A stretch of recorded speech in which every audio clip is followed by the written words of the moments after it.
नमस्कार दोस्तों, स्वागत है आपका द एंड शो में। और ये शो सुनील जी के साथ हमारे साथ होता है, लेकिन आज थोड़ा सा हम लोग लेट इसलिए कर रहे हैं क्योंकि कुछ ऐसी दिक्कतें थी। लेकिन बहुत इंपॉर्टेंट सेशन है क्योंकि लास्ट वीक जो कुछ भी हुआ वो वाकई बहुत ही अनएक्सपेक्टेड, खतरनाक और डराने वाला था। तो इसलिए हमने उसको किया। और मेरे सामने जो कुछ चीज़ें आई मैं आपके सामने रखना चाहता हूँ, बिल्कुल बेसिक। कि पिछले हफ्ते जो मार्केट था उसमें लास्ट के 2 दिन तो धुआंधार सेलिंग हुई है, बहुत ज़्यादा वीक हो गया। और जो 26,000 के ऊपर हम लोग जाने की कोशिश की थी वो सब नीचे आ गए। तो आप देखिए निफ्टी 500 सब 2.5% के आसपास गिरे और स्मॉल कैप 3.5% गिरा। ये टॉप सेक्टर्स थे जो काफ़ी अच्छा चल रहे थे, उसमें गिरावट आई। एक समय था जब रिलायंस ही मार्केट को लीड कर रहा था अकेले दम पे, वही सबसे बुरी तरीके से टूटा। बैंक शेयर जो लीड कर रहे थे वहां पे भी एचडीएफसी ने काफी ड्रैग किया। तो ये मार्केट की तस्वीर बन रही है। एफआईएस को आप देखेंगे 5 जनवरी से उन्होंने धीरे धीरे बेचना शुरू किया और 9 जनवरी तक आते आते एकदम इंटेंसिफाई कर दिया और काफी बड़ी सेलिंग करने लगे। बेचारे डीआईज हमारे उसको मैच करने की कोशिश कर रहे थे, लेकिन बात बन नहीं रही थी उस मैच होने से। क्या चल रहा था दुनिया में? एक तो ये नई धमकी आई कि 500% तक टैरिफ लग सकता है जो लोग रशिया से ऑयल खरीदेंगे। तो वो एक कानून बनाने की तैयारी चल रही है। अगर कानून बन गया तो फिर काफी दिक्कत हो सकती है। जियोपॉलिटिकल टेंशन है, वेनेजुएला की घटना हो चुकी है, अब क्यूबा को धमकी, ईरान को धमकी और तरह तरह की जियोपॉलिटिक्स चल रही है। और साथ ही हमारे सामने अर्निंग्स भी है। तो इन सब को देखते हुए मार्केट हमारा किस तरह से बिहेव करेगा, इसी पे हम बातचीत करेंगे सुनील सर के साथ। सुनील सर, ये जो 3 सवाल मेरे मन में आ रहे हैं। पहला सवाल ये है कि क्या मार्केट और ज़्यादा करेक्शन के मोड में जाएगा? दूसरा है कि यूएस जो लगातार ये डरा रहा, धमकी दे रहा है कि इंटेंसिफाई कर सकते हैं, टैरिफ को बढ़ा सकते हैं, वो कितना रियल है? और क्या वाक़ई अब मतलब एक एक समय होता है ना कि पेन ही जो आपका रिलीफ बन जाता है, इतना ज़्यादा आपने दर्द दे दिया कि अब डर नहीं लगेगा मुझे।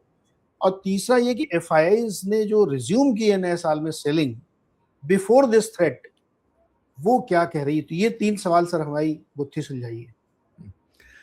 नमस्कार नीरज जी।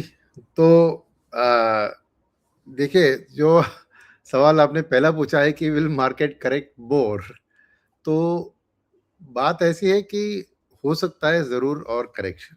ओके, और मैं क्यों ये बता रहा हूँ कि ये शॉर्ट टर्म के लिए करेक्शन रहेगा, मगर वो भी मेरे को कहना है क्योंकि दो चीज़ है सामने। आज माहौल ये है कि अनसर्टेनिटी फैली हुई है। किस चीज़ के बारे में? जियोपॉलिटिक्स तो है, वो बात करेंगे, मगर जियोपॉलिटिक्स के अलावा हमारी अर्निंग सीजन अभी शुरू नहीं हुआ है। तो कैसी अर्निंग्स आने वाली है, इसमें कंप्लीट लैक ऑफ क्लैरिटी है। सेकेंड बात यह है कि बजट सामने है और बजट में ये बहुत महत्वपूर्ण बजट है। तो ऑब्वियसली हम क्लोजर टू बजट एक बजट डेडिकेटेड शो भी करेंगे उस हफ्ते में, मगर बजट के बारे में मैं अभी ही बताऊंगा कि बहुत सारे सवाल जो उठ रहे हैं उसके बारे में भी एक निश्चिंत स्टेटस है।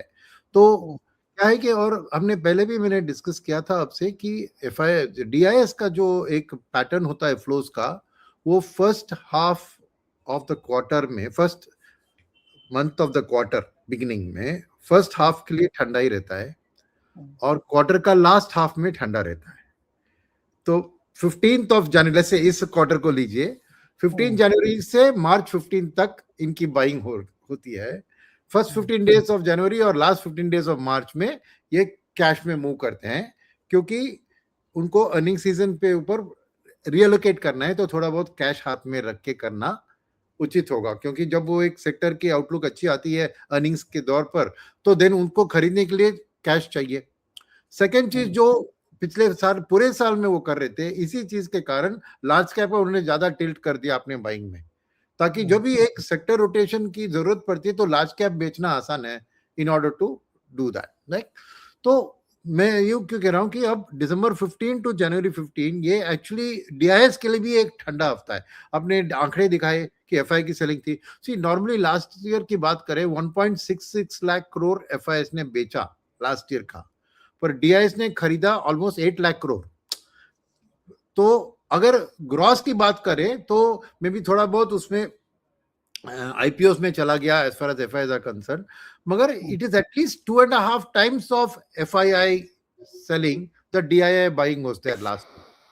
दो actually 1.6 to 8 looks like 5 times, मगर it was not 5 times because हमें उसको सेकेंडरी मार्केट में एफआईएस का कंट्रीब्यूशन ज्यादा था इन टर्म्स ऑफ सेलिंग, और थोड़ी बहुत बाइंग उन्होंने की इन आईपीओ मार्केट, इसलिए वो नेट फिगर आपको 1.66 लाख करोड़ दिखा। मैं क्यों बता रहा हूँ, आप ये देखिए कि यहाँ पर आप इसको टोटल करेंगे तो 3000 तो 7000 9500 करोड़ का सेलिंग रफली एफआईएस का था, but only about 12000 crore of buying is there on DIA. It is not 2 times और 2.5 टाइम्स, नहीं तो हर महीने तो एफआई की सेलिंग से 2.5 टाइम्स उनकी बाइंग होती थी। तो क्लियरली डीआईएस भी मेरे ख्याल में पूरा अपना दम नहीं लगा रहे हैं बाइंग में अंटिल अर्निंग सीजन से क्लैरिटी मिलती है in terms of various sectors. तो एक मैं क्यों कह रहा हूं कि अभी करेक्शन हो सकती है, क्योंकि अब अगले हफ्ते भी आपको ये क्लैरिटी नहीं आएगी, राइट? वो पॉइंट है। क्लैरिटी आपको कब आएगी? आपको अर्निंग सीजन की शुरू होके और एटलीस्ट 2 वीक्स होना चाहिए, ताकि एक एक सेक्टर में से एटलीस्ट 1 और 2 कंपनीज की अर्निंग्स आ जाए। तो एंड उस टाइम में बजट भी आ जाएगा। तो अब बात है बजट की बात में, जियोपॉलिटिक्स को बाद में टैकल करते हैं। तो फर्स्ट इज लोकली अर्निंग्स के बारे में बिल्कुल अभी क्लैरिटी नहीं है, क्योंकि देखिए फॉर एग्जाम्पल अर्निंग्स के ऊपर एक और मैं कहता हूँ, ऑटो सेल्स फैंटास्टिक हुआ है, राइट? क्रेडिट ग्रोथ अच्छी हुई है, ये 2 फैक्टर्स सामने दिख रहे हैं। मगर क्या है कि ऑटो की सेल्स में मार्जिन का इंपैक्ट कैसे होगा वो पता नहीं है, राइट? क्योंकि auto shares already run up हो चुके हैं। अब जाके और ऑटो को खरीदना डीआईएस के ऊपर अच्छा नहीं होगा अंटिल उनको क्लैरिटी मिले कि क्या मार्जिन भी बड़े हैं, ईपीएस भी बड़ा है। खरीदी कर दी है, उन्होंने ऑटो इंडेक्स को लेकर ऊपर गया है, अभी नहीं करेंगे, अर्निंग्स के लिए वेट करेंगे, राइट? तो सिमिलरली बैंकिंग की story, last year PSU banks और प्राइवेट सेक्टर बैंक्स ने अच्छा प्रदर्शन किया था, तो बाइंग बहुत जबरदस्त हुई है बैंकिंग सेक्टर में आपको डीआईएस की। तो इस टाइम में जाके और बढ़ाना without any knowledge, without any information, अभी क्यों जाके करें? इंफॉर्मेशन आ जाए कि प्राइवेट सेक्टर बैंक अच्छे कर रहे हैं, क्या पीएसयू का अच्छी हुई, क्या हुई अर्निंग्स, सो क्लैरिटी के लिए मैं ये नहीं कह रहा हूँ कि वो चिंतक में सिचुएशन में है, मगर निश्चिंतता में नहीं है, दे डोंट नो क्लैरिटी के नहीं है, राइट? तो क्योंकि डीआई की बाइंग भी थोड़ी कम होगी और एफआई का सेलिंग के कारण भी पार्टली अर्निंग्स है। अब आते हैं बजट के ऊपर, ओके? बजट में क्या है, देखिए बात की इस साल की जो नंबर्स है उसमें टैक्स की अर्निंग्स बहुत कम हुआ है, डायरेक्ट टैक्सेस का, और जीएसटी की hardly 2% over last year, right? तो अर्निंग्स तो गवर्नमेंट की रिसीट्स इवन नॉमिनल जीडीपी के हिसाब से बड़ी नहीं है। As it is nominal GDP का प्रोजेक्शन था 9.9%, बजट में हुआ है 8.7%, 8.8 इन फर्स्ट क्वार्टर, इस साल की बात करें फर्स्ट क्वार्टर में 8.8, सेकंड क्वार्टर में 8. तो as it is nominal GDP भी एंटिसिपेटेड लेवल से बड़ी नहीं है, मगर उस नॉमिनल जीडीपी के हिसाब से भी आपको टैक्स अर्निंग्स नहीं बढ़ी है, क्योंकि एक तरफ जीएसटी कट हुआ, दूसरी तरफ इनकम टैक्स भी कट हुआ है, राइट? तो फिस्कल सिचुएशन में क्या गवर्नमेंट डेफिनेटली मेरे ख्याल में वो मीट करेगी फिस्कल टारगेट जो सेट किया था, मगर अगर अर्निंग्स हैज नॉट ग्रोन, क्या इनको बेल आउट किया है इस साल आरबीआई का भयंकर डिविडेंड, 2.75 लाख करोड़ का डिविडेंड आके टैक्स की शॉर्टफॉल को कॉम्पनसेट किया है, राइट? और सेकंड बात है कि सभी पीओसीएस के ऊपर मैं दबाव नहीं कह सकता हूं बिकॉज मेरे पास प्रूफ नहीं है, मगर सभी पीओसीएस अपना डिविडेंड इंक्रीज कर रहे हैं गवर्नमेंट को, करेक्ट? अभी वो कारण क्या है, जेन्युइनली प्रॉफिट्स के कारण हो सकता है, वो भी उसमें नहीं जाते हम, मगर fact is that PUC dividend और आरबीआई का डिविडेंड, ये दोनों ने आके अभी तक के रिसीट्स के इशू को थोड़ा बहुत किया है, और अब आईडीबीआई बैंक की डिसइन्वेस्टमेंट की बात हो रही है, उससे थोड़ा भी पैसा आएगा। तो बट डेफिनेटली आपको एक रिसीट्स में मैं नहीं मानता हूं कि 9.9% का ग्रोथ जो प्रोजेक्ट किया था वो हो सकेगा। तो ऑटोमेटिकली फिर it means what, fiscal deficit को मीट करना है तो इस क्वार्टर में उनको अपना एक्सपेंडिचर को कम कराना पड़ेगा, राइट? नहीं तो फिस्कल डेफिसिट कैसे मीट होगी, राइट? क्योंकि मैंने अप्रैल टू नवंबर के डेटा आंकड़े देखे हैं, राइट? तो उस आंकड़े के हिसाब से unless strong jump in revenues next, और वो जीएसटी कट सितंबर 22 को लागू हुई ना, तो अक्टूबर और नवंबर दिसंबर की जो नंबर है उसमें जीएसटी का क्यों उतना बढ़त होगा? राइट, कट हुआ है उतना, खाली ऑटो में आपको दिखा है एक भयंकर सेल्स का मोमेंटम, राइट? तो क्या है कि तो फिस्कल कैसी प्ले आउट होगी, मैं नेगेटिव नहीं बात कर रहा हूं, मैं कह रहा हूं कि डेफिनेटली अर्निंग्स या रिसीट्स, गवर्नमेंट को अर्निंग्स नहीं कहना चाहिए, हम उनकी रिसीट्स है जो नॉमिनल जीडीपी के हिसाब से स्टैंड अलोन नहीं बढ़ेगी। आरबीआई का डिविडेंड थोड़ा मदद किया है, मगर एक्सपेंडिचर कट करेंगे तो डेफिनेटली उसका एक स्पिल ओवर इफेक्ट इकोनॉमी में दिखेगा। अगर गवर्नमेंट अपना खर्चा कम करा रही है तो नेचुरली जैसे गवर्नमेंट का खर्चा बढ़ता है तो कहते हैं मल्टीप्लायर इफेक्ट, यस, तो गवर्नमेंट की खर्चा कम होती है उसको डिवाइडर इफेक्ट करना है ना, एक का मल्टीप्लायर होता है तो उसका ऑपोजिट भी होगा ना। तो ये अगर होगा तो नेचुरली गवर्नमेंट की खर्चा बेनिफिट करती है प्राइवेट सेक्टर को, because ultimately private sector execute करती है गवर्नमेंट के ऑर्डर्स को।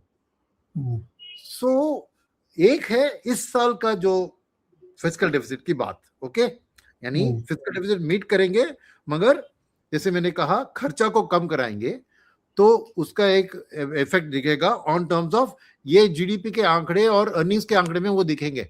अगर गवर्नमेंट खर्चा कर रही है कम तो ऑटोमेटिकली कॉर्पोरेट अर्निंग्स में उसका इम्पैक्ट दिखेगा। तो ये एक लैक ऑफ क्लैरिटी वाली बात, मैं जो भी अभी तक कह रहा हूं ना अर्निंग्स के बारे में या बजट के बारे में, ये सब मैं कह रहा हूं कि लैक ऑफ क्लैरिटी है।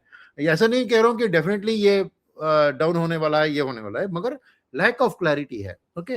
वो एक बात है। सेकंड होती है बजट का क्या होता है खास चीज की अगले साल की बात, राइट?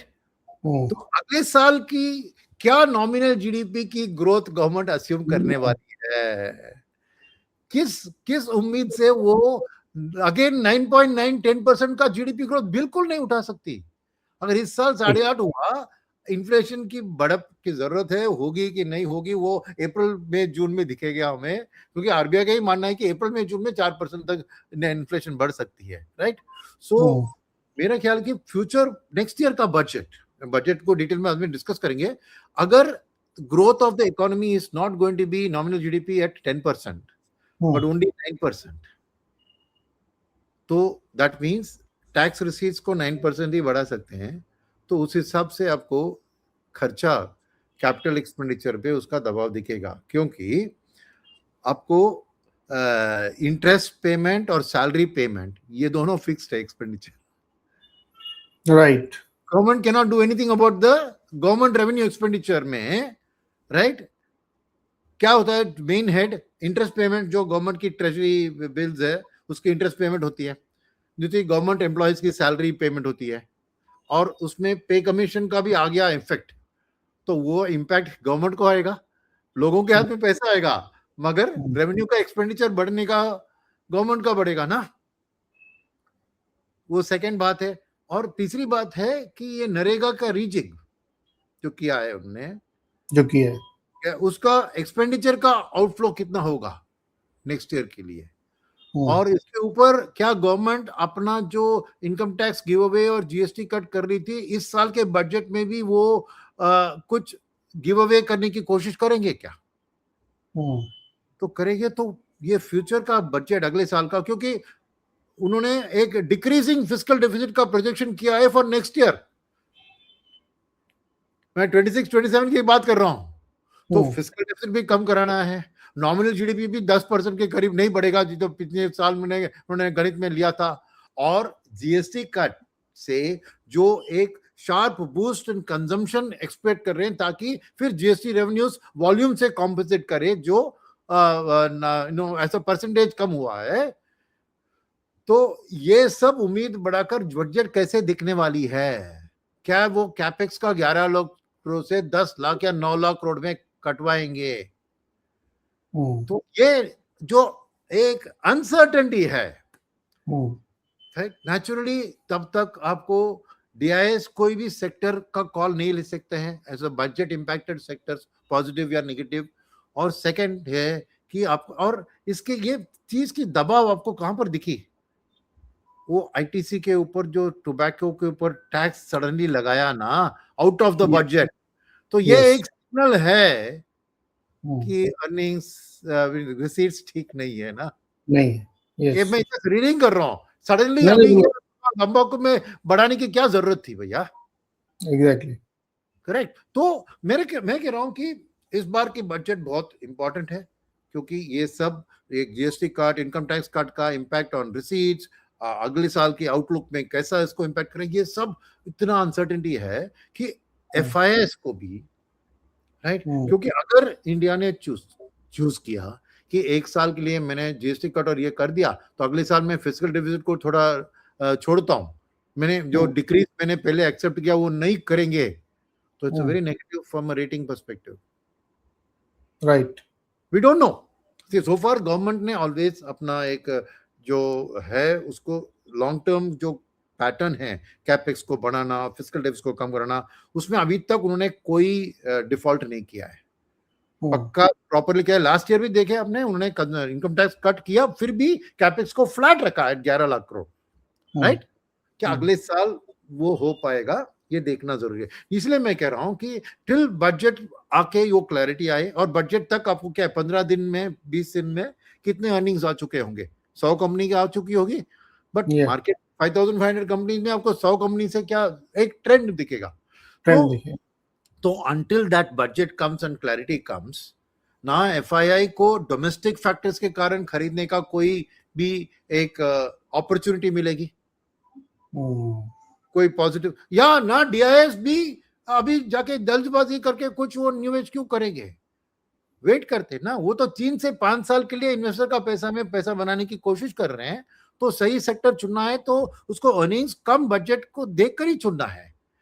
तो ये इसीलिए from a perspective of taking a strong call on a sector, ना डीआईआई ना एफआईआई अभी उस मूड में रहेंगे कि अब जाके दाव में लगा दो पैसा।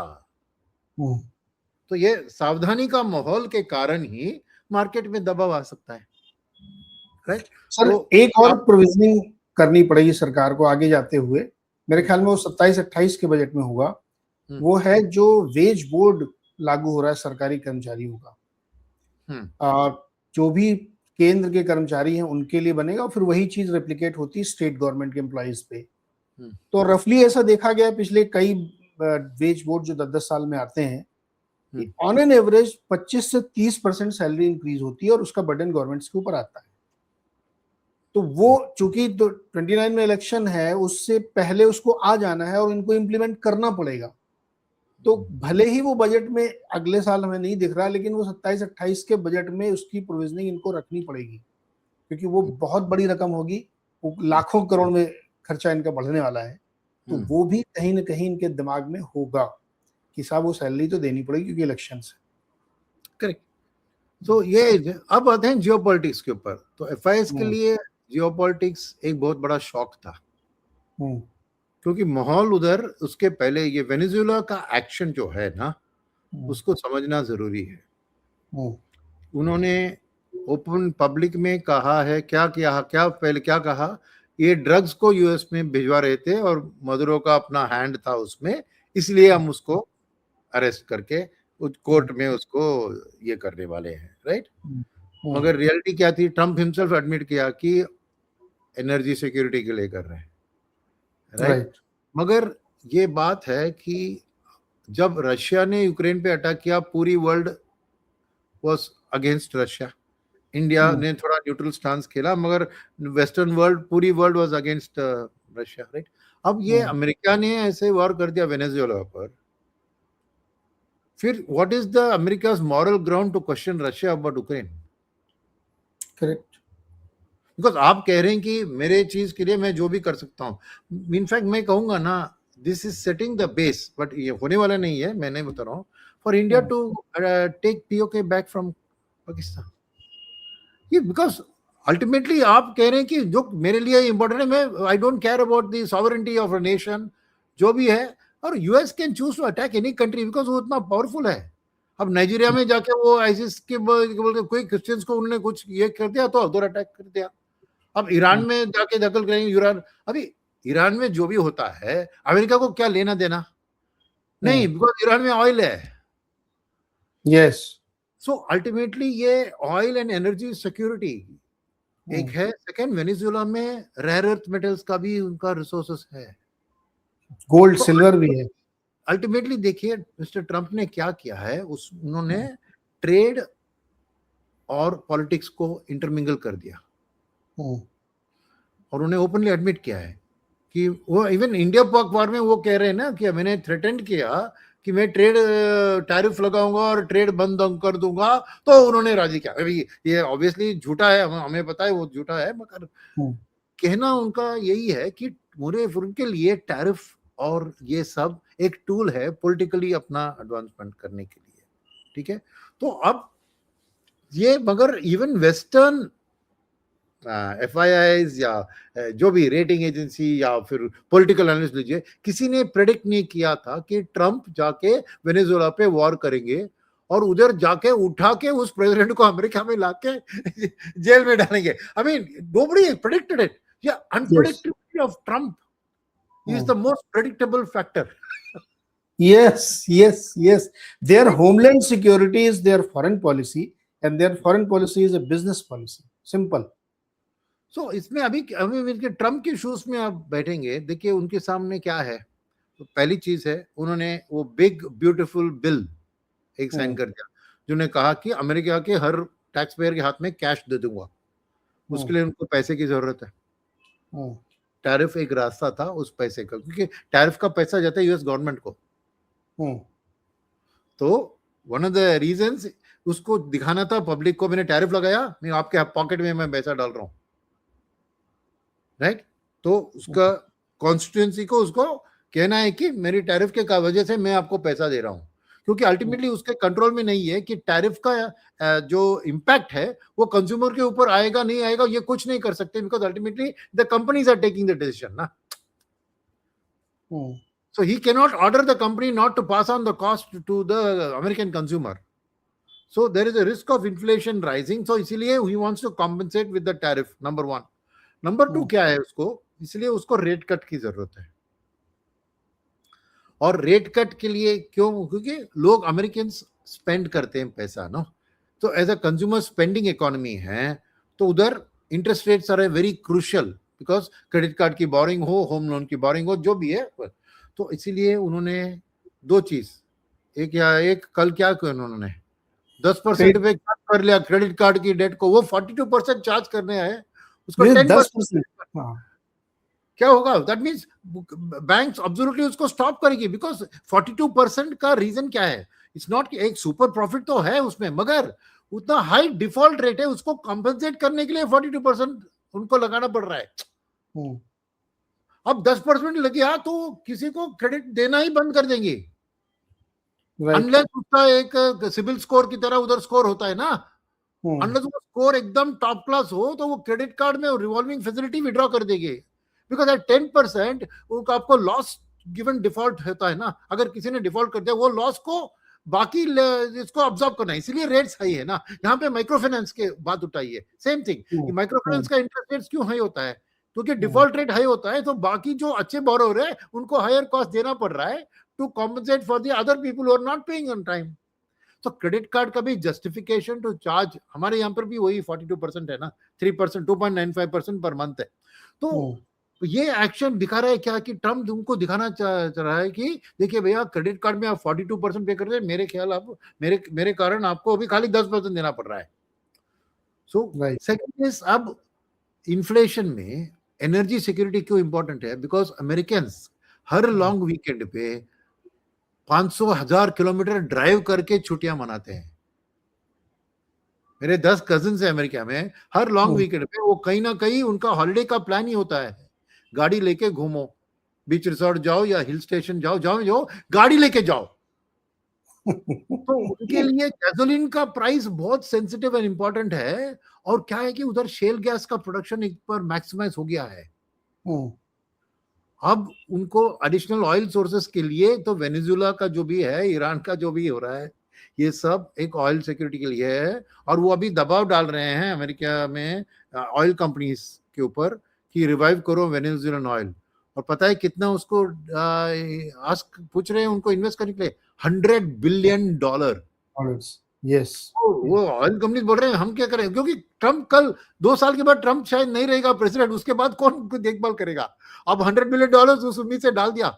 मगर शेवरॉन एक कंपनी है जो अभी भी वेनेजुएला में काम कर रही है, तो वो तो ऑलरेडी वो तो शायद करेगी। मगर क्या मैं कह रहा हूं कि दिस जियोपॉलिटिक्स ने एफआईएस को डरा दिया, बिकॉज अमेरिका ऐसे एक्शंस लेगी। अब देखिए ग्रीनलैंड की बात उठाई है, रेयर अर्थ, तो बोलता है कि मैं अल्टीमेटली हर ग्रीनलैंडर को पैसा दूंगा, मगर मुझे ग्रीनलैंड किसी हालत में चाहिए। और डेनमार्क कह रहा है कि मैं शूट फर्स्ट फिर क्वेश्चन पूछूंगा।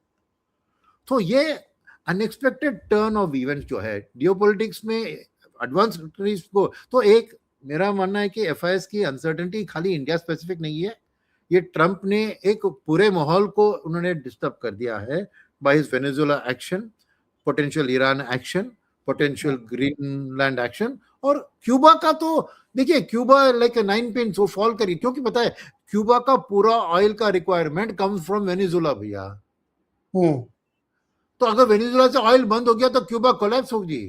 तो क्यूबा में कुछ स्पेसिफिक एक्शन करने की जरूरत नहीं है, वो अपने आप कोलैप्स हो जाएगी एज अ स्टेट। और उधर अमेरिकन ये करना मेरे ख्याल में बहुत आसान है उनको क्यूबा को टेक ओवर इन सेंस करने की। ट्रम्प ने सर कर दिया है कि अभी ट्रम्प को वेनेजुएला से जीरो ऑयल मिलेगा तो मेरे टर्म्स पे, you talk to me then take oil. तो क्यूबा तो मतलब विद इन अ वीक का खेल है। एक काम और किया सर ट्रम्प ने, सिंगल फैमिली हाउस पे इंस्टीट्यूशनल बाई पे बैन लगा दिया है। यूएस में जो सिंगल फैमिली होम है, इरिस्पेक्टिव ऑफ साइज, जो जिसको एक फैमिली लोग रहते हैं, उसको कोई इंस्टीट्यूशन नहीं ले सकता, उसमें कोई ब्लैक स्टोन या कोई ब्लैक रॉक उसको ओन नहीं कर सकता, बैन है। अभी उन्होंने 2 दिन पहले निकाला फैसला, क्योंकि उनका कहना है कि इसकी कीमतें बहुत तेजी से बढ़ रही थी और टोटल हाउसिंग का करीब 3 to 4% ये लोग ओन करने लगे थे, इसलिए उसमें ही बैन लगा दिया, सिंगल फैमिली होम नहीं ले सकते आप। तो ये जो गैग ऑर्डर्स निकाल रहे हैं इससे सही करेगा। अब इतनी अनसर्टेनिटी क्रिएट हो रही है कि किसी को पता नहीं क्या होने वाला है। तो नेचुरली एफआईएस का अब कहाँ पे कैसे निवेश करें, इसका इम्पैक्ट कैसे रहेगा, एक डाउट है। अब ये इंडिया की बात आती है, राइट, टेंशन जियोपॉलिटिक्स में, ये टैरिफ अब ये 500% का है ना, तो मेरा मानना है ये खाली डरावट की चीज है, रियलिटी में नहीं हो सकती है। क्योंकि ट्रंप ने ओके किया इस बिल को आगे ले जाने के लिए, दोनों हाउसेस ऑफ पार्लियामेंट, कांग्रेस और सेनेट में इसको पास होना है, और ये मेरे ख्याल में नामुमकिन है, क्योंकि बहुत से उधर इंडिया के सपोर्टर्स भी है, उधर डेमोक्रेट्स तो है उसमें, बट इवन रिपब्लिक्स के अंदर तो इतना एक बहुत, मैं कैसे कहूँ इसको, ये बहुत रेडिकल एक्शन ऐसा है। और इसमें चीज क्या है मैं बताऊं आपको कि ये अमेरिका के लिए ये रेवेन्यू जनरेटिंग मूव नहीं है, क्योंकि इंडिया से टोटल इंपोर्ट्स उनका है $87 बिलियन इन गुड्स। $87 बिलियन में 500% टैरिफ लगा दिया, राइट। फर्स्ट ऑफ ऑल वो एक्सपोर्ट ही नहीं होगा इंडिया से, होगा ही नहीं, बिल्कुल, बिकॉज वो कॉस्ट कौन बेयर करेगा ना, तो शट डाउन हो जाएगा वो पूरा एक्सपोर्ट। तो अमेरिका को रेवेन्यू में उसमें कुछ नहीं मिलेगा, समझ रहे हैं आप। It's effectively putting a ban on import from India for America. तो ये हालत में अमेरिका के लिए it is not from a revenue move, it is from a political move, and it is not an anti India move, it is anti Russia move, anti Russia move, yes. तो अब क्या है कि ये 500% tariff का एक threat है to make India not buy from Russia, and in turn Russia को come to the talking table, right. मगर क्या किया इन्होंने, ट्रंप का वेनेजुएला एक्शन ने, NATO itself has now become anti Trump. तो इन दैट सेंस ये एंटी रशिया मूव ये बहुत अभी कॉम्प्लिकेट हो गया, और नेटो ने भी डिक्लाइन कर दिया ये ट्रंप का पीस प्रपोजल को, राइट, और रशिया ने भी उसको डिक्लाइन कर दिया। तो ये मेरे ख्याल में ये ज्यादा बार्किंग ऑफ द डॉग है, ये बाइटिंग ऑफ द डॉग में ट्रांसलेट नहीं होगा, ओके। मगर जरूर ऐसी चीजों के कारण इंडिया स्पेसिफिक अनसर्टेनिटी और भी बढ़ चुकी है, वो तो अनडिनाइबल है। क्योंकि आज क्या है कि कोई भी एक कॉन्फिडेंस से ट्रंप के बारे में ये कर सकते नहीं कर सकते, ये कोई भी नहीं कह सकता, कोई नहीं कह सकता। मैं ये एनालिटिकली कह रहा हूं कि 500 नहीं लग सकता है, but Trump can prove me wrong by putting 500%, because nobody has been able to predict his action. तो अनप्रेडिक्टेबिलिटी का इफेक्ट डेफिनेटली इंडिया के ऊपर भी है एफआईएस की ओर से।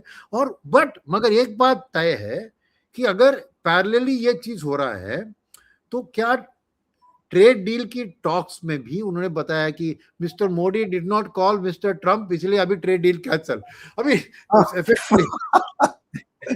मतलब ये राजा की टाइप की होता है ना, राजा के जाके पैर छुओ पहले तभी वो करेंगे, ऐसी थोड़ी होती है इंटरनेशनल पॉलिटिक्स में। अभी ये सब अनबिलीवेबल, ये कोई ऐसे स्टोरी हिंदी पिक्चर में लिखता ना तो क्रिटिक्स ऑटोमेटिकली आपके लिखते हैं कि ये अनबिलीवेबल स्टोरी है, ये रियलिटी में नहीं हो सकता है। मगर आज reality is proving to be worse than even Venezuela में जो इन्होंने किया उसमें तो फिल्म बनेगी सर। आप किसी सॉवरेन कंट्री के प्रेसिडेंट को, उसकी वाइफ को किडनैप कर ले गए और अब कह रहे हैं कि हमारे लैंड ऑफ लॉ के हिसाब से इस पे मुकदमा चलेगा और हमारे 2 लोग मिलकर उस कंट्री को रन करेंगे। मतलब क्या मजाक चल रहा है कि एक कंट्री को आप ऐसे दारो। सो आपने सीखा कि इतना अनप्रेडिक्टेबल है कि कोई इसको जज ही नहीं कर सकता कल क्या करेंगे वो। तो इसीलिए अब एफआईएस किस मुंह से इंडिया में वापस आएंगे। मैं ये खाली मार्केट की आउटलुक, मगर मेरा मानना है कि अल्टीमेटली ये सिचुएशन रिजॉल्व हो जाएगी, क्योंकि एक तरफ उन्होंने इसको हाँ कहा है, क्या इंडिया को वेनेजुएला ऑयल बेच सकता है, उन्होंने कहा yes definitely we can consider, वो एक पॉजिटिव है। तो एक सोल्यूशन कि रशियन ऑयल के अगेंस्ट अपने वेनेजुएला में वो ऑयल खरीद लिया तो ये फिर 500% टैरिफ का लगने का भी इशू नहीं होगा। तो एक ऐसा नहीं है कंप्लीटली ब्लिक और बैड सिचुएशन है। तो अगर वेनेजुएला को इंडिया को ऑयल सप्लाई की अनुमति दे दी उन्होंने, क्योंकि आप आज के दिन में सैंक्शन है, कोई भी देश वेनेजुएला से तेल नहीं खरीद सकता है। तो अगर उन्होंने उस सैंक्शन को इंडिया के लिए लिफ्ट कर दिया मान लीजिए, और उसके कारण इंडिया का रशियन ऑयल डिक्रीज होता है, तो ये 500% का टैरिफ करने की भी जरूरत नहीं पड़ेगी। सही, राइट। तो मेरे ख्याल में ये आज बहुत भयंकर जो दिख रही है सिचुएशन, रियलिटी में उतना भयंकर नहीं होगा, कुछ सॉल्यूशन आ जाएगा, ये हो जाएगा। और ट्रेड डील की बात करें तो यूएस के लिए there is no urgency to do a trade deal with India, because उनके 1.3 ट्रिलियन डॉलर इंपोर्ट्स में 87 बिलियन डॉलर ही इंडिया का है। उनके 1.2 ट्रिलियन डॉलर ट्रेड डेफिसिट में खाली 40 बिलियन डॉलर इंडिया का है। So we are 6% of their imports and we are 4% of the trade deficit. तो इसके ऊपर उनका जल्दबाजी करने के लिए क्या जरूरत है, because clearly India politically America को ब्लाइंडली नहीं सपोर्ट कर रही है।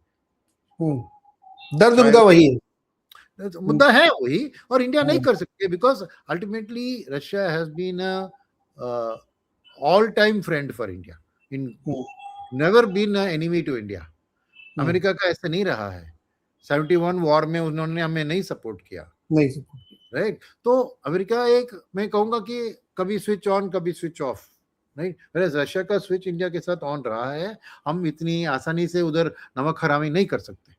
उन्होंने इतना सपोर्ट दिया है तो हमें भी वो वैल्यू करना है। तो सेकंड चीज ये है कि जो चाइना के साथ भी हम उतना जबरदस्त अमेरिका को सपोर्ट नहीं कर रहे हैं एंटी चाइना मूव में। क्वाड में हैं हम, यस, मगर फिर भी देखें तो हम चीन के साथ भी जाके उधर जो क्या शंघाई का जो कॉन्फ्रेंस हुआ था उधर SCO शंघाई का, उधर भी हम शामिल थे। ब्रिक्स को हम अभी प्रेसिडेंट है, हम ब्रिक्स का चेयर कर रहे हैं आज, इस साल हम प्रेसिडेंट ऑफ ब्रिक्स है, राइट। हम पॉलिटिकली भी इतना क्लियरली अलाइंड प्रो अमेरिका नहीं है कि अमेरिका भी कोई हमारे लिए कोई स्पेशल कंसिडरेशन करके जल्दी से ट्रेड डील करें, okay. Because the two main imports from India for America are software and pharma, और ये दोनों पे टैरिफ नहीं है। तो बाकी आप जेम्स एंड ज्वेलरी या हमारे लिए इंपॉर्टेंट है, मेरे लिए, उनके लिए नहीं है, उनके लिए नहीं है। तो मैं कहूंगा कि उनकी तरफ से there be no pressure, India is very low in their priority from signing trade deal. और उधर पाकिस्तान अपनी तरफ से कह रहा है कि I will support you for Nobel prize, हम रेयर अर्थ का डील साइन करेंगे, हम आपके जो रिश्तेदार की क्रिप्टो कंपनी है, उसको हम ये कर देंगे, तो वो अपनी तरफ से नेचुरली कर रहे हैं। तो इसमें क्या है कि I don't see that there is any urgency on the part of America to sign a trade deal with India. Okay, so that is the bad news, because हमारे लिए वो अर्जेंट है, इंपॉर्टेंट है, राइट? हम इसीलिए शायद एक अच्छी चीज जो है, because of this not happening, we are now putting on fast track trade deal all other countries, but ultimately American economy is 25% of world economy, right? तो FIS यही देख रहे हैं कि अगर आप 25% ऑफ वर्ल्ड इकोनॉमी अमेरिका है और अनदर 20% चाइना है, क्योंकि उनका 19 ट्रिलियन है ना, तो 117 ट्रिलियन है वर्ल्ड का, तो अमेरिका का 30 ट्रिलियन है, चाइना का 19 है, तो 50 ट्रिलियन, क्योंकि हम चाइना को कोई एक्सपोर्ट नहीं कर सकते, तो 50 ट्रिलियन आउट ऑफ 117 ट्रिलियन हमारे लिए बंद है। समझ रहे हैं आप? तो बैलेंस 67 ट्रिलियन के वर्ल्ड की जीडीपी में हमें हमारा काम चलाना पड़ेगा, तो हमारी ग्रोथ उतनी कैसी हो सकती है, राइट? तो FIS के लिए ये ट्रेड डील बहुत इंपॉर्टेंट है, इंडिया के लिए इंपॉर्टेंट है, बट अमेरिका के लिए ये इंपॉर्टेंट नहीं है, अर्जेंट नहीं है, ना अर्जेंट है ना इंपॉर्टेंट है, हो गया तो हो गया, ठीक है। तो इसमें क्या है कि FIS के लिए फिर ट्रेड डील का अब बहुत नजदीक एक साइन होना मुमकिन नहीं लग रहा है, स्पेशली क्योंकि लेटेस्ट नॉइस नेगेटिव नॉइस ही आ रही है, राइट? तो इंडिया ने, क्योंकि जो उन्होंने कहा कि मोदी जी ने बात नहीं किया ट्रंप से, तो हमने भी जवाब किया, आठ मौके पर हमने बात किया, पर वो बात नहीं कर रहे हैं, वो 8 मौके पर हमने बर्थडे विशेष एक्सचेंज किया, हाय हेलो किया। उनको क्या चाहिए? मोदी जी पूछे कि अरे ट्रेड डील साइन करेंगे, ये करेंगे, अरे वो तो हमारी भी प्राइड होती है, हम थोड़ी इतना गिरेंगे कि जाके उनसे भीख मांगेंगे ट्रेड डील के लिए, एज अ देश हम ऐसा नहीं करेंगे, तो वो वाली बात कभी होगी नहीं, because that will be political suicide in India. Even Russia से ऑयल नहीं खरीदेंगे करके statement by the trade minister और prime minister is political suicide. Agri और डेयरी की बात छोड़िए, दैट इज इवन वर्स, मगर इवन हमने उनके दबाव में आकर रशिया से तेल नहीं खरीदा या नहीं खरीदेंगे, ये स्टेटमेंट देना, सी अपने आप एक रिलायंस या एक IOC रशिया से कम करा के वेनेजुएला या सऊदी से तेल खरीद सकते हैं, वो बात अलग है, बट एज अ गवर्नमेंट हम कभी पब्लिक डोमेन में ये एडमिट नहीं कर सकते हैं कि हमने ट्रेड डील के लिए रशिया से तेल कम खरीदेंगे करके हमने अग्री कर दिया करके, ये स्टेटमेंट अगर गलती से बाहर आ गई तो पॉलिटिकल सुसाइड है, ये इम्पॉसिबल नहीं हो सकता है। तो ये बहुत अटकी हुई लग रही है आपके लिए ये बात, और अमेरिका के ध्यान में भी it's not an important. Yes, उन्होंने एक जो एम्बेसडर भेजा है वो एक यंग पॉजिटिव ओपिनियन, उसने लोग एक्सपेक्ट कर रहे हैं कि वो आके कुछ इसको पुश करेगा, होप करते हैं, मगर एज थिंग स्टैंड मेरी उम्मीद है कि इस साल 2026 के अंदर एक तरह का इंटरिम तो ट्रेड डील साइन होगा, मगर प्रॉब्लम क्या है कि वो मैं कह नहीं कह सकता कि कब होगा, राइट? और ट्रम्प के लिए इंपॉर्टेंट बहुत से अदर चीज है ना, तो और अभी उनको क्या है कि ईयर एंड में वो मिड टर्म इलेक्शंस है, नवंबर में इलेक्शन, यस, तो उसके लिए उनको अपना ही can not afford to lose, उनके लिए बहुत सारे जरूरी काम, उनके लिए ईरान जरूरी काम है, क्यूबा, ग्रीनलैंड, इन सब में काम करेंगे, उनके लिए इंडिया ट्रेड डील तो एकदम नीचे प्रायोरिटी में है, वो भी मोदी जी फोन नहीं करेंगे तो बिल्कुल नहीं होगा, तो वो पहले भी ईरान पे लगे हुए हैं। ईरान तो मुझे लगता है कि बहुत क्लोज है, क्योंकि वहां पे 100 से ज्यादा लोग मर चुके हैं और बहुत ज्यादा वहां पे अनरेस्ट क्रिएट हो गया है, तो ईरान का ऑपरेशन मुझे लगता है बहुत वेरी क्लोज, तो अब उस पर लगे होंगे, वो पूरा उनका ध्यान तो उधर होगा कि वहां चलो रिजीम चेंज कराई जाए। तो ये अब इस परिस्थिति में सर एक क्विक क्वेश्चन मेरा लास्टली ये बनता है कि ऐसे में इन्वेस्टर करे क्या, वेट करे थोड़ा, अर्निंग देखे, ट्रेड डील तो उसको भूलना चाहिए कि जब होगी तब सोचेंगे, अभी तो हमको नहीं लग रहा होगी, तो वो अर्निंग देखे या वेट करे थोड़ी दिन कि भाई चलो देख लेते हैं मार्केट कैसे सेटल होता है। देखिए, short term trader stroke investor जिनका 3 to 6 months का भी टाइम फ्रेम है, जरूर वेट करना है, बिल्कुल, क्योंकि वॉलेटिलिटी अप डाउन बहुत होने वाली है, ओके। और यहाँ पर बजट की क्लैरिटी से सेक्टर रोटेशन होगी ना, क्योंकि आपको बजट से समझिए कुछ सेक्टर को बहुत पॉजिटिव न्यूज़ आई और उसको जाके खरीदने के लिए पैसा चाहिए, तो किसी और को बेचना की ज़रूरत है ना, बिकॉज अल्टीमेटली क्या है, आपको लास्ट मंथ की फ्लोज क्या 30,000 करोड़ आई थी, राइट। थोड़ा बहुत उसके ऊपर कैश रखो, 60,000 करोड़ रखो, मगर जो बाइंग आपको करना होगा उसके लिए तो लाख, 1.5 लाख, 2 लाख करोड़ तो लगेंगे। तो आपको प्रॉफिट बुकिंग कहीं पे करके उस सेक्टर पे रोटेट करना है। तो इस टाइम में एक रिटेल निवेशक को जाके कहना कि ये सेक्टर का कॉल मैं लूंगा, इसका कॉल लूंगा, इज वेरी वेरी रिस्की। तो मैं शॉर्ट टर्म ट्रेडर्स के लिए मैं सलाह करूंगा कि यू वेट फॉर क्लैरिटी। आपने कुछ अप मूव मिस करेंगे, क्योंकि बजट में न्यूज आती है तो इंस्टीट्यूशनल बायर्स पहले जाके उसको खरीद लेंगे, तो आप फर्स्ट मूव मिस करेंगे, मगर परवाह नहीं है, उसको थोड़ा धीरे से ही खरीदें, बिकॉज द आपको एक सेक्टर में अगर बैड न्यूज आ गया तो उसका भयंकर लॉस भी आ सकता है, राइट। भयंकर लॉस हो सकता है। वेयरएज लॉन्ग टर्म इन्वेस्टर के लिए, राइट, मैं कहूंगा उसकी जो दिख रही है कि हर महीने अब इस महीने 1,500 करोड़ ज्यादा एसआईपी आया है, लेकिन लोग क्लियरली एसआईपी पे ज्यादा भरोसा कर रहे हैं, तो उसी हिसाब से मैं सिस्टमैटिकली मार्केट में डाइवर्सिफाइड तरीके से रहना मैं कहूंगा इंपॉर्टेंट है। और आपने पूछा नहीं, मगर मेरे ख्याल में इस साल भी गोल्ड और सिल्वर एक इंपॉर्टेंट पार्ट एलोकेशन होनी चाहिए, बिकॉज जियोपॉलिटिक्स का दूसरा ऑपोजिट मिरर इमेज है गोल्ड और सिल्वर की डिमांड ना। यस, सदाबहार है सर वो। बढ़ रहा है तो आपको गोल्ड और सिल्वर, सो सिल्वर शायद बहुत तेजी से बढ़ चुकी है, तो शायद थोड़ा उधर एक ब्रेथ सांस लेने की टाइम आ सकती है, पर गोल्ड के लिए तो it will be the first choice of a safe haven. तो डेफिनेटली उनको गोल्ड और सिल्वर की जो अलोकेशंस है उनको रखना है। और मैंने स्टडी देखा था कि long term study of risk and reward में 18 to 24% gold portfolio is optimum. Okay, मैंने एक रिपोर्ट पढ़ा था, वो स्लाइड में देखने वाला दिखाने वाला था, बट हमने डिसाइड किया कि आज स्लाइड्स नहीं डालेंगे, तो मैं वो नहीं डाला, बट मे बी फ्यूचर में we can sometime show it. मगर 18 to 24% इज द मैक्सिमम, कहते हैं ना मैक्सिमम एफिशिएंसी, उससे ज्यादा गोल्ड को बढ़ा दिया कि उसका इम्पैक्ट पोर्टफोलियो गिरता है और 18 to 24 तक बढ़ता है, यानी आप 5, 10, 15, 20, 18%, 22% एक स्वीट स्पॉट होता है जहां पे रिस्क रिवॉर्ड में मैक्सिमम आपके पोर्टफोलियो में गोल्ड रखना, राइट। अभी सिल्वर के बारे में क्योंकि रिसेंट रैली हुआ है, उतना स्टडी किसी ने किया नहीं है, तो गोल्ड का मैंने देखा। तो मेरा मानना है कि ऐसे जियोपॉलिटिक्स के इस टाइम में प्रेशियस मेटल्स एक इंपॉर्टेंट पार्ट है।